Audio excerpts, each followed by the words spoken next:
আজকের গল্প মিউজিক বক্সের সুর।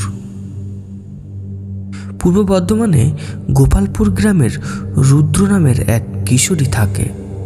তার দাদার মৃত্যুর পরে দাদার ঘর পরিষ্কার করছিল। পরিষ্কার করতে গিয়ে সে পায় একটা পুরনো কাঠের মিউজিক বাক্স। বাক্সটা ভারী আর খুব সুন্দর খোদাই করা, কিন্তু আশ্চর্য, বাক্সটা কোনো চাবি নেই। রুদ্র বক্সটা ঘরে রেখে দিল। রাতে ঘুমাতে যাওয়ার সময় সে দূর থেকে একটা নরম টং টং শব্দ শুনল। সুরটা খুবই চেনা লাগছিল, যেন দাদার গুনগুন করে গাইছেন। রুদ্র ভাবল পেছনের বাড়িতে কেউ হয়তো বাজাচ্ছে, কিন্তু সকালে উঠে সে দেখে মিউজিকের বাক্সটা খোলা অবস্থায় টেবিলের উপরে। রুদ্র মাকে জিজ্ঞাসা করতে মা বললেন, কেউ তো ছুঁয়নি ওটা। পরের দিন রাতেও একই ঘটনা। রাত দুটো বাক্সটা নিজে নিজেই বাজতে শুরু করে। হঠাৎ সুর বদলে গিয়ে খুব বিস্ময় হয়ে ওঠে। রুদ্র ভয় পেয়ে যায়। তৃতীয় দিন রাতে রুদ্র ঠিক করলো বাক্সটা খুলে দেখবে। খুব জোরে চাপ দিয়েই ঢাকনা খুলে গেল। ভিতরে নেই কোনো মেশিন, শুধু একটা ছোট কাগজের টুকরো। তাতে লেখা, কেউ আমাকে ভুলে যেও না। রুদ্রর গা কাটা দিয়ে উঠল। এটা কি দাদার লেখা? পরের দিনে রুদ্র দাদার পুরনো বন্ধুকে জিজ্ঞাসা করল।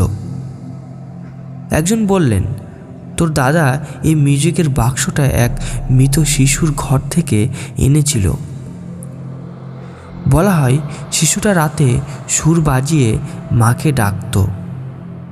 রুদ্র থমকে গেল। সে রাতে ঘুমাতে পারেনি। ঠিক দুটোই আবার সুর বাজল।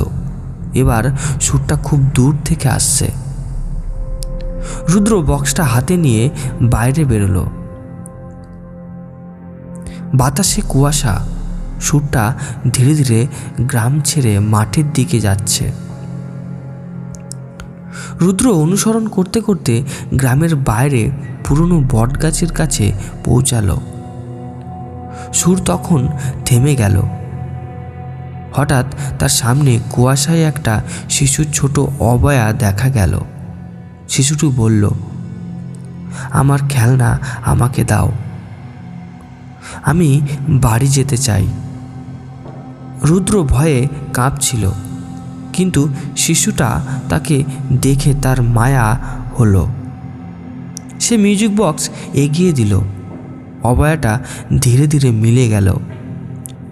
পরের দিন সকালে রুদ্র দেখে মিউজিক বক্স নেই, কিন্তু ঘরের জানালার কাছে একটা সাদা কাগজ। তাতে লেখা, ধন্যবাদ, এখন আমি শান্তিতে আছি। তুমি দাদাকে বলো আমি আর তাকে ডাকবো না। রুদ্র বিস্ময়ে, দাদা যে শিশুটাকে ডেকেছিল, শিশুটা নাকি দাদাকে চিনতেও। রুদ্র আজও সেই বটগাছের দিকে তাকালে হালকা সুর অনুভব করতে পারে, যেন মনে হয় সেখান থেকে ধীরে ধীরে সুর বেরোচ্ছে।